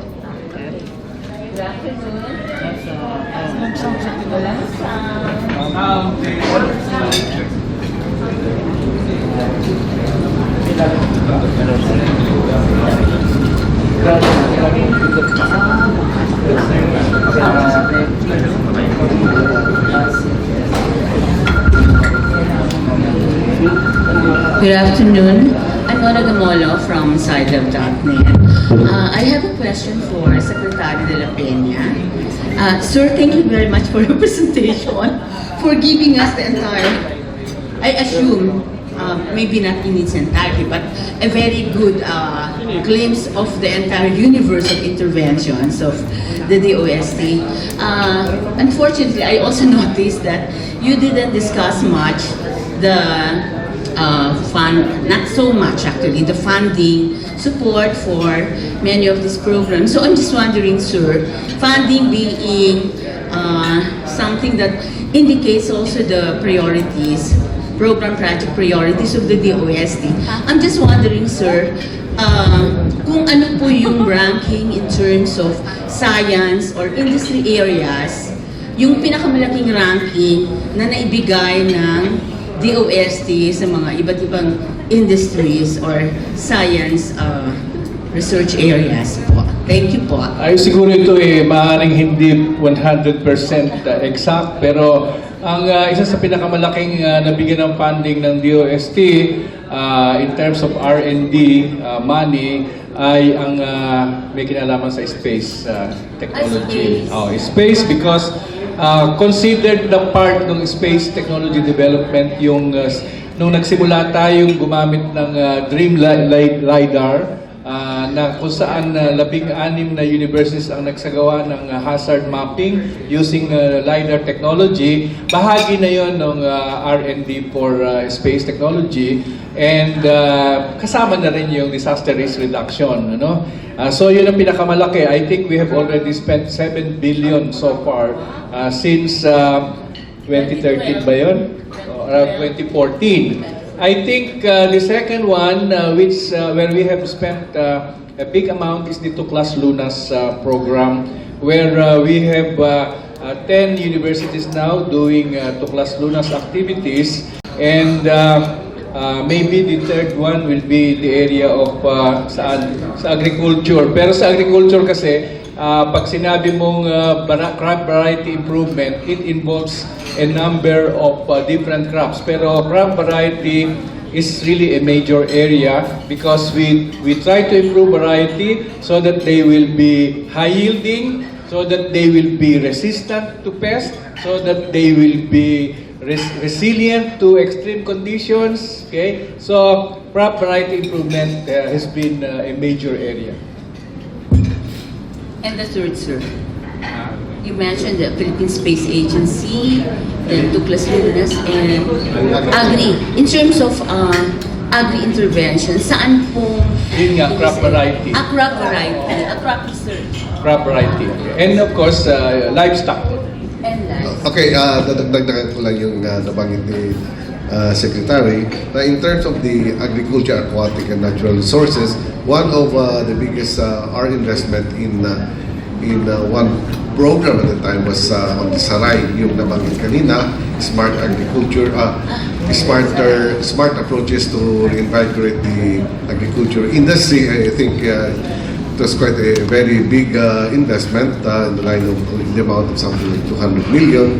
And then one of also our project, and then meron na yung phase 2, and then another big banner program is on our investment on the coconut embryogenesis. So yun yung mga isang one coconut can produce about 200 plantlets later. So these are, but there are also other big programs in the agriculture, aquatic and natural resources na masasabi natin talagang mga malalaking native animals program, our marine resources program, and so on. Thank you. Next question, please. Good afternoon. Ako Melody Aguila po, growthfeatures.com. I think we've been using before a certain parameter in measuring progress for R&D funding. Na-mention na rin ni Ma'am, Nora. But before we've been using more or less 1% contribution to GDP, yung sa funding po, di ba? Are we increasing in that area? Number two, Minimal. Number two, I think there are some figures being used in Silicon Valley where they quote revenue in dollar terms, the contribution of certain sectors to GDP. What I'm saying is, in dollar terms, I think you have jobs generated. I wonder if if you're starting to monitor in revenue terms, in peso terms, its contribution to economy or to GDP. Thank you. Doon sa drugs wala pa. Kasi ano pa lang nandun pa lang tayo sa extraction at saka active ingredients extraction stage. So, ang karamihan ng ating royalties ngayon ay yung may kinalaman sa na-develop sa agriculture. For example, yung irrigated karajinan na ginagamit na plant growth promoter, yan nagdadala na yan ng income na hindi ko alam kung magkano, pero maliit pa lang. Yung sa drugs kasi, yung malalaking royalties natin sa grant, yung pa yung na-research nung pang 1980s, yung Lagundi at Sambong. Malaki ang royalties niyan, pero yan pa yung unang pasada ng research. Hindi ko ma-credit sa atin ngayon yun dahil noong pa yun. At ang ginawa namin dyan, mula nung na-adapt ang Technology Transfer Act, pinakiusap ng UP Manila na yung royalties kahit na yung mga agreements nila ay before the Technology Transfer Act pa, pinakiusap nila na i-give up na ng DOST ang share ng DOST in favor of UP Manila. Kasi nga, kung tutuusin, yung full benefits going to the implementing institution after 2010 pa. Pero yung kanilang mga agreements before 2010. But they requested us kung pwedeng i-retroactive na namin yung pag-give up nung sa share ng royalties in favor of the R&D Institute. So yun, lahat ng royalties nun pumupunta na sa UP Manila. Ngayon, yung ibang mga nagdadala ng mga income from licensing are mostly yung mga equipment na ginawa natin para sa mga food processing, para sa mga sa waste processing, sa yung mga ganoon mostly. So yun, hindi pa rin kalalakihan ng royalties, but we can foresee that as we increase the number of products that are commercialized, and as we go into bigger ticket items, mas lalaki pa yan. Pero sa totoo lang sa ngayon, hindi yun ang objective ko, mag-earn from royalties kung hindi ma-transfer yung technology. Secretary, if I may add on, if you remember when the Technology Transfer Act was passed in 2009 or 2008, talagang in-enhance ng DOST and of course our sector on the agriculture, yung protection of intellectual property and then yung technology transfer initiatives for us alone at the moment related to intellectual property at saka yung mga technology transfer initiatives, which includes also TBI and so on and so forth, is something like for the last 3 years has already amounted to 300 plus million, covering about 74 projects. So ganun ganun din yung sa ibang council ng DOST. Kaya we really wanted to sensitize the value of intellectual property and then at the same time the value of really commercializing na dapat ang mga Pinoy kumita dun sa mga investment ng pamahalaan. Tsaka ang ginagawa namin ngayon, kinaklasify yung technology. Kung ito ba ay for commercialization or for public good. Yung public good, hindi tayo maniningil ng royalties. I appreciate your reply when it comes to you're saying that's not your focus po. I really appreciate it. I'm coming from the perspective of the maybe private investors, foreign investors, local investors, high net worth individuals, yung mga nag-IPO, kasi diba, when they look at things, they look at figures, they look at more revenues, profitability.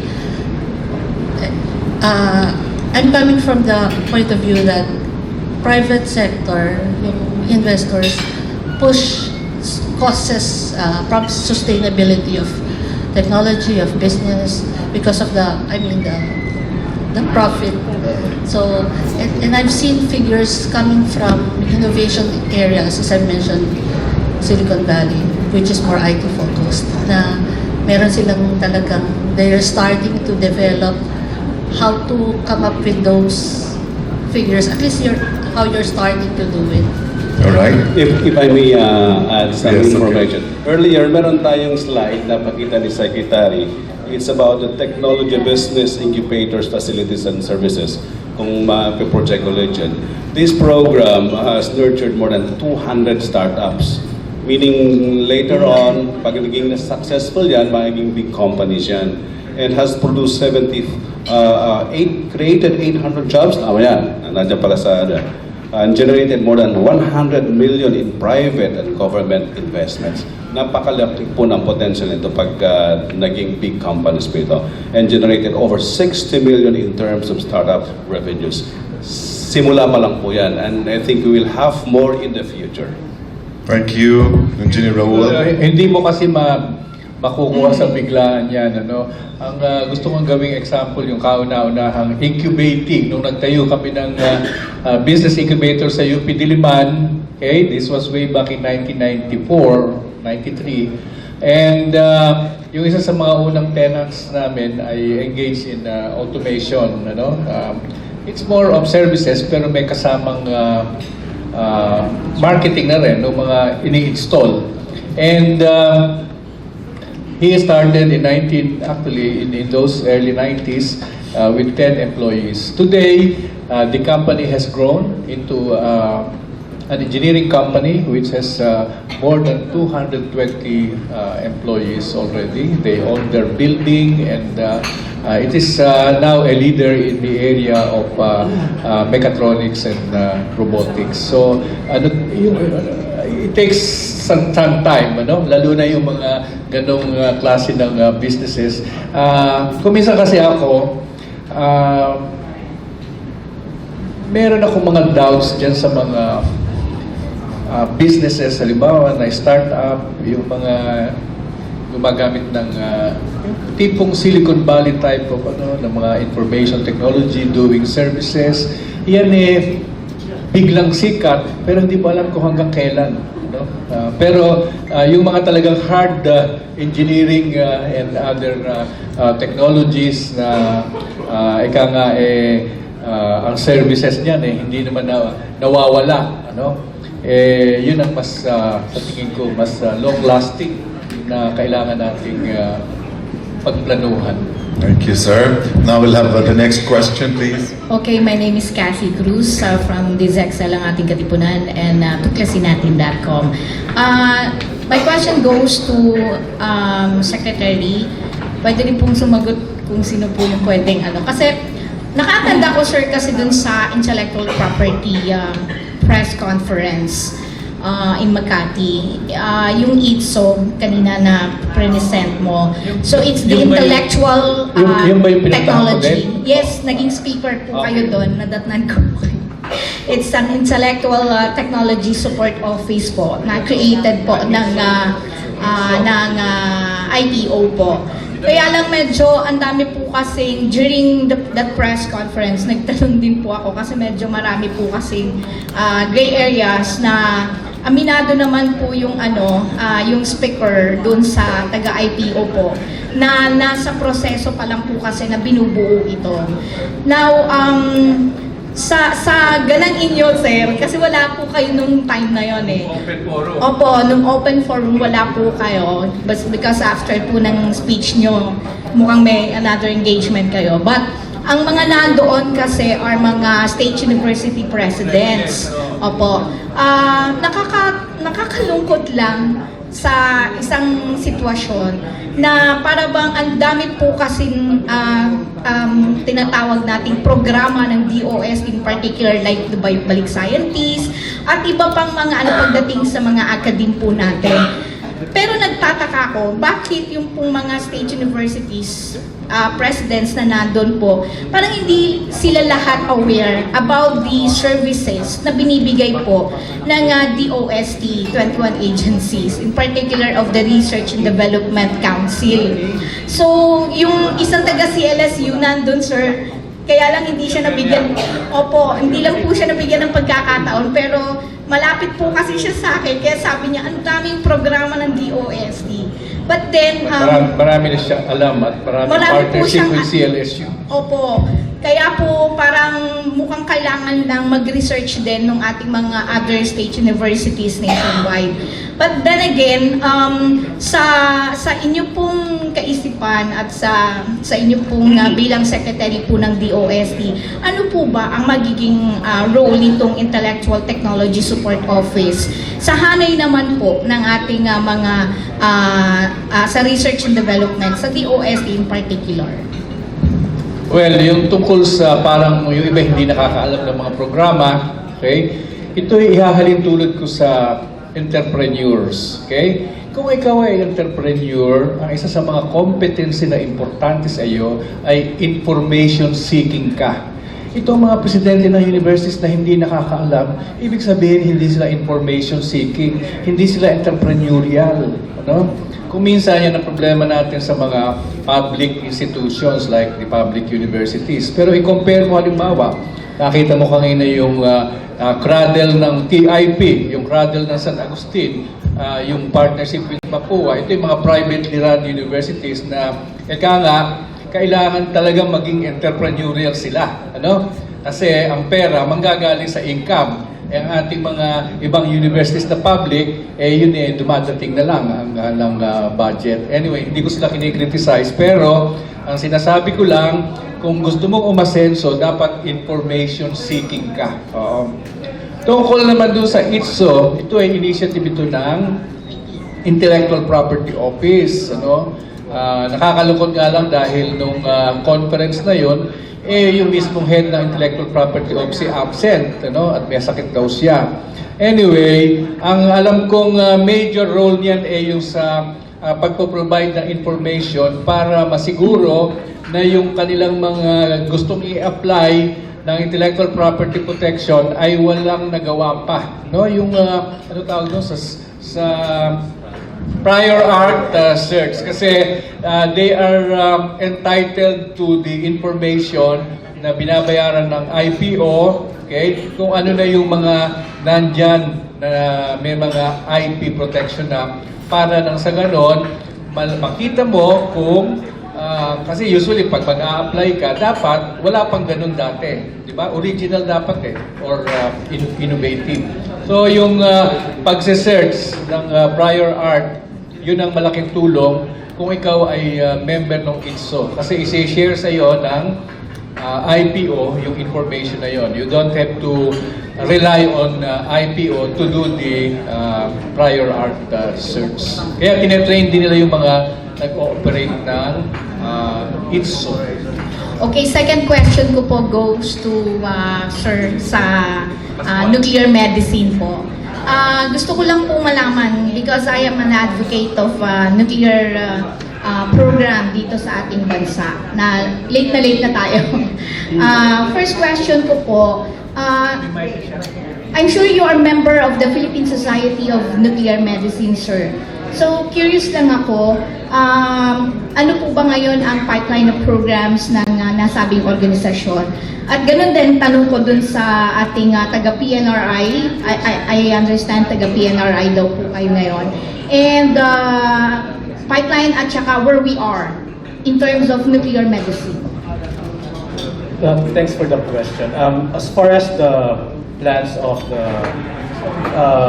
Philippine Society of Nuclear Medicine and also in line with the INRI and DOST, our focus right now is on hybrid imaging, which would include mainly focus on improved management of cancer. So all the way from staging of the cancer and then response to therapy, and then eventually up to monitoring. So what we are trying to provide now with the Scientist program is to have access to this kind of technology more accessible to people in terms of availability and cost.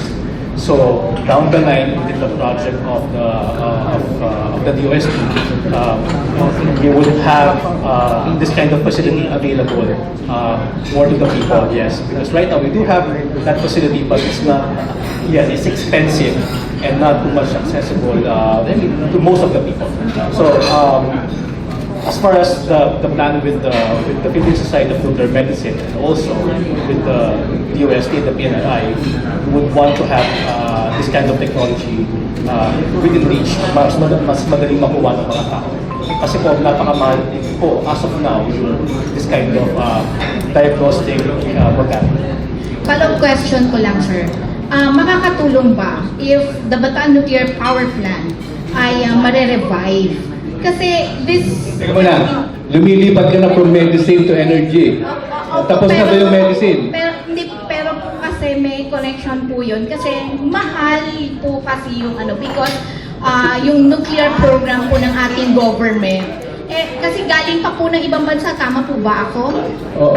At meron lang pong process na ginagawa para po makuha yung tinatawag nating magagamit for the nuclear medicine. Clear ko lang po, yung gusto namin dalhin dito is a medical cyclotron na stand-alone. Na medyo independent siya sa power plant. Walang kinalaman. So, walang kinalaman. Wala. Okay, sige. So safe yung technology. Pagbigyan mo yung ibang magtatanong. Last na. This is not a question, but it's a congratulation. Kasi I interviewed one of a Filipino fellow countrymen po natin. Galing po kasi siya sa Mindanao. At ngayon, nasa Metro Manila po siya. At siya ay isa sa mga batang nakaranas ng mga panahon na yon ng gera. At during my interview, na naluluha pa nga siya, lalaki siya, sir.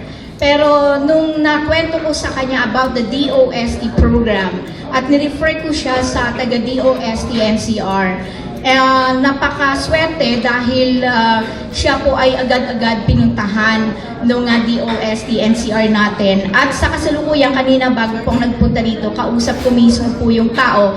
Printing po ang kanyang mga souvenir items po yung kanyang ginagawa. But before that, siya po ay isang naging empleyado po ng isang export company dito sa Pilipinas, pero nagsarado po. Somehow, meron pong mga reason, but basically gusto niya po na ma-attain din ulit, yung maibalik yung export na ginagawa po niya kasi nandun yung expertise niya. He's a painter, magaling po siyang pintor. Bottom line, Kathy. Bottom line po is congratulations sa mabilis at tunay nga na ang DOST ay kaagapay sa pag-unlad ng bansa. Alright. Anyway, dudugtuan ko lang yung kay Dr. Pascual. Baka isipin ninyong at DOST lang yung program na yon. Ang magka-partner po dito ay DOH at DOST dito sa programa ng nuclear medicine. At ang isa sa mga parang inspirasyon namin dito ay yung habilin ni Dr. Amano na kalungkutan ay sa makabilang buhay na cancer, di ba, kinamatay niya. Nung November kasi, nakipag-meeting ako sa kanya nung nandun ako sa Vienna, ito yung binabanggit niya. Sabi niya, palakasin ninyo ang programa niyo sa nuclear medicine dahil hanggang ngayon, daang libo pa ang namamatay na Pilipino na hindi man lang nila nalaman na cancer pala ang kanilang sakit. Kaya yun ang parang isa sa mga naging habilin, kumbaga, dahil hindi nalaunan siya ay sa makabilang buhay na rin. Dr. Pascual. I-add ko rin po na isa pong goal din ng yung program namin is yung facility ay maging lugar para pag-train, pagsali ng mga tao sa field ng nuclear medicine, hindi lang sa Pilipinas, kundi sa Asia, sa region. So we would really want this facility for to be accessible for training locally and within the region. So yun ang medium to long-term plan namin, and we can do it with the support of the government. Thank you. Meron pa. One comment. Teka, nakatayo na po yung sa si Raison. Happy morning po sa inyo lahat. Sec, regarding po dun sa ating mga scientists, ano po yung Scientists. balik scientist program? Come closer to the Yes, microphone, please. Sakto mo sa video. yung balik scientist program natin, ano pong pinakapangunahin natin programa para sa ating mga scientists? Basta po nakaugnay doon sa National Harmonized Research and Development Agenda. Actually, as much as possible, gusto namin yung may mga malalaking programang ginagawa yung mga universidad na naka-align doon sa ating Harmonized R&D Agenda. Pero ika nga, kung ako tatanungin, dalhin muna natin sila dito at tingnan natin kung anong pwede nating ipagawa. Ang iba kasi dyan, gusto lang masubukan. Magpupunta muna ng short term na 15 days. Pagka nakita nilang maganda pala ang nangyayari at nakaka-contribute sila, mag-a-apply uli ng medium term, up to 6 months na yon. Merong nag-a-apply na ng 1 year or 2 years. At katulad nila Dr. Saludes sa San Agustin, after their balik scientist engagement dito, nagsettle na sila uli sa Pilipinas. Yun ang mga kagandahan, yung mga nagsimula lang through the program. Okay? Nung nagsettle na sila permanently, ay hindi na namin sila binabayaran as balik scientist. Kung saan na sila naka-employo, yun na nagpapasweldo sa kanila. Pero nagagamit namin sila dahil sa mga importanteng programa. Katulad nung sila doon sa San Agustin, yung Tuklas Lunas natin, na-expand natin, na hindi lang puro halaman ang pinagagalingan. So, pati yung mga nasa ilalim ng dagat na mga kalupaan na pinapagalingan ng mga ibang organisms.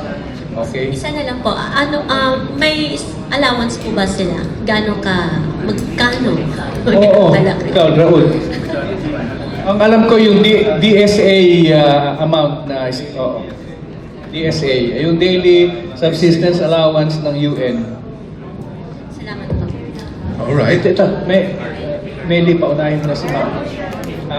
Sir, yung lang po kanina nasabi ni Madam, sabi kasi niya yung nanggagaling sa BMPP. So, gusto ko lang pong ipaalam na sa PNRI nga, meron ding diagnostic na pharmaceutical apart from the cyclotron, which is now available. Yun po yung sinasabi niya na imported, which is Technetium 99M, na available na din po na technology sa PNRI now. Ginagawa na ngayon dito? Opo, sir. So, hindi na po natin ini-import yung Technetium 99. Kasi po yung Technetium 99, yun po yung bulk ng diagnostica ngayon. Actually, gusto ko rin itanong kay Dr. Pascual yun na tayo ba in the future makakagawa ng, ano ba yung mga ginagamit pag-scan ng mga may cancer? Ano ba yun?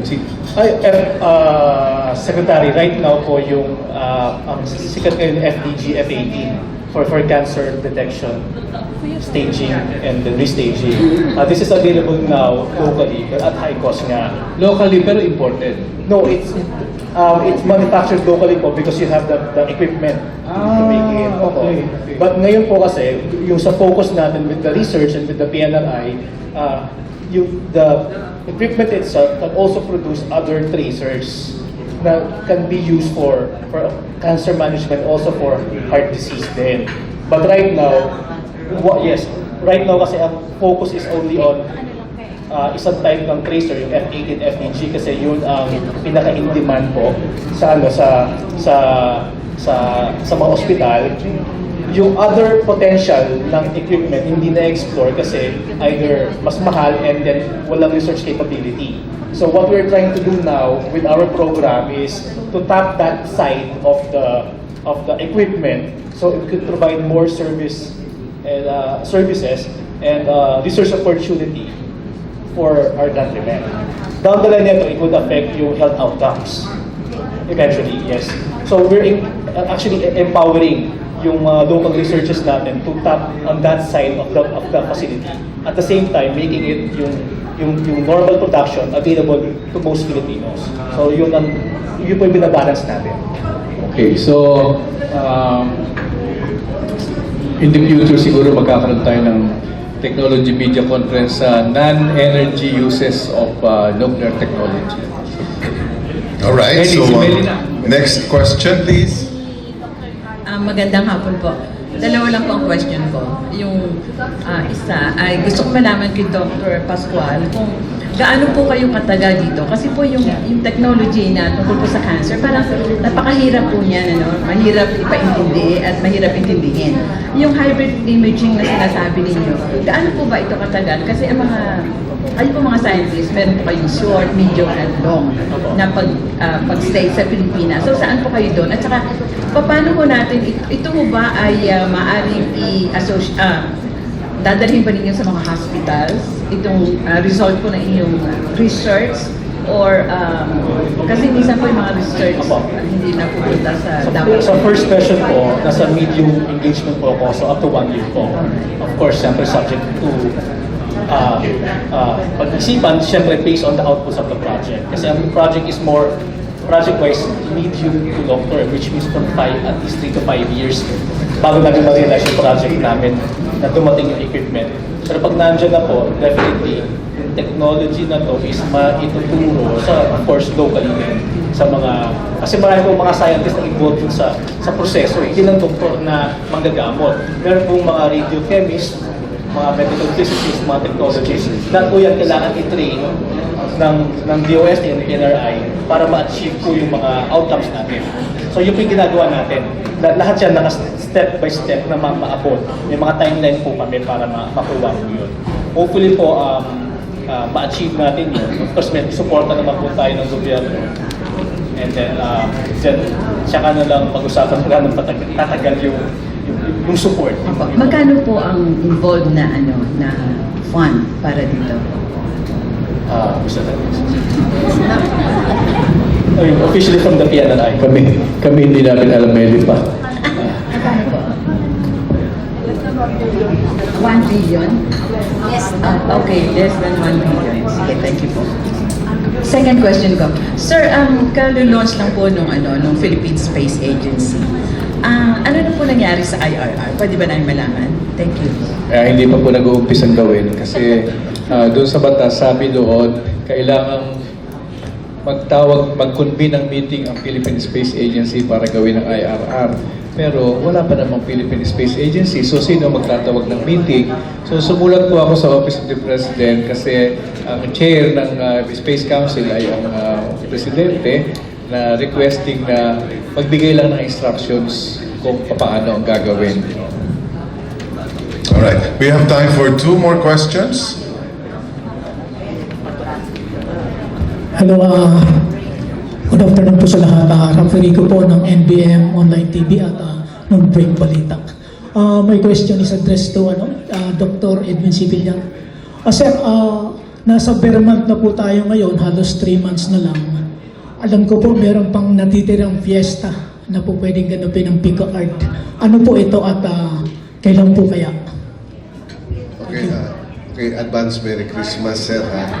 But anyway, as far as I could remember, dapat merong dalawang fiesta pa. Yun yung cluster fiesta ng Native Pigs at saka come October 16, 15 or 16 yung cluster fiesta ng halal goat in Davao. So I think there was a meeting last week na they might be moving until next year yung cluster fiesta ng Native Pig para lang mawala nga yung mga agam-agam ng tao about yung health problem ng mga baboy. But yung cluster fiesta for halal goat will happen in October. Matutuloy yun. So far yun yung more or less maalala kong mga fiesta na naka-schedule. Yung last year, yung pangalawa, yung tungkol sa pig. Native pig ba yun, sir? Yung native pig, so medyo pinapa-water down muna natin yung issue ngayon about yung, sabi ko, yung prevailing health problem na, kasi lagi nilang ina-associate yung problema ngayon doon sa mga backyard racers, and then at baka ma-associate yung native pig doon sa mga backyard. So ganon. And then of course, kung ang players dun sa native pig will be coming from Samar, so it might require transport of animals from eastern, from the Visayas. So sabi namin, baka it might not happen if we are going to hold it here out in October or within this year. Or it might require transport of animals from Isabela and Nueva Vizcaya, baka malabo din. So kaya talaga medyo restricted yung movement of animals. By next year na siguro. Next year. So baka lang yun lang yung matandaan ko ngayon, yung fiesta na natitira. Thank you. Next question.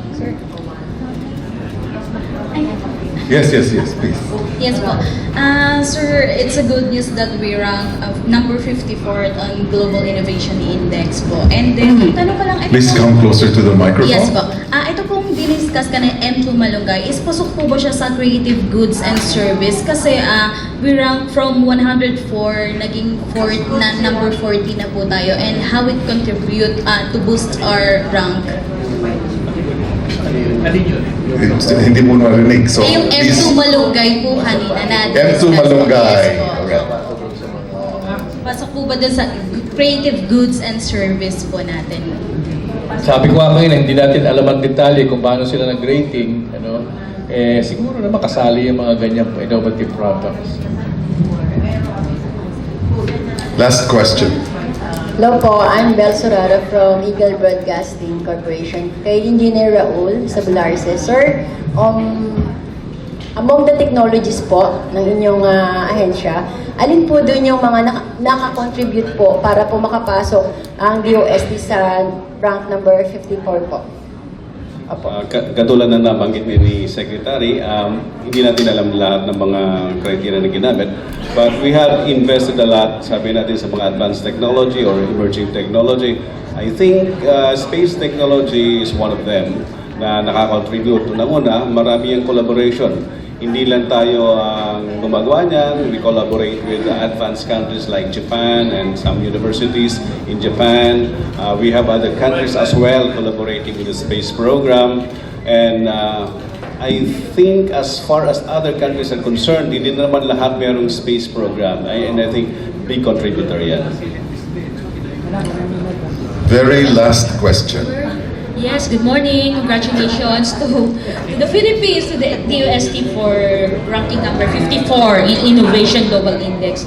My question is Taas related na to... natin yung microphone. Yes.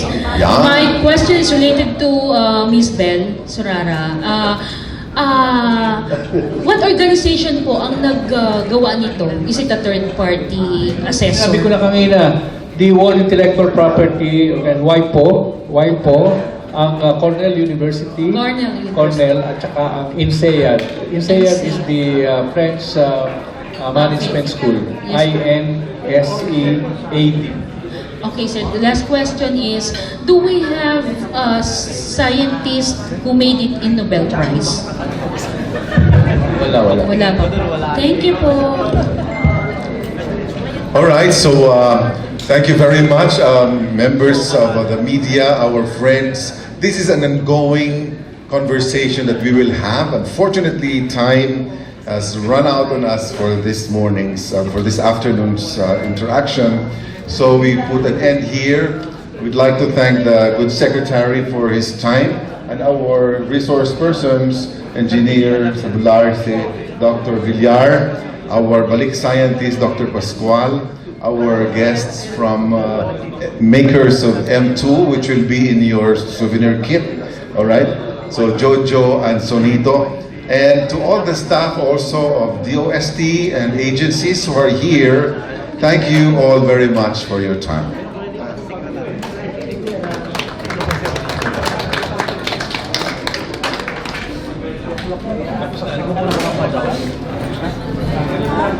na po, pero pahinga lang ako dito. Hindi pinag-usapan ko nila eh. Sa PDA. Ito naman sa mas. Credits na. Salamat ka. Yung pinag-usapan ko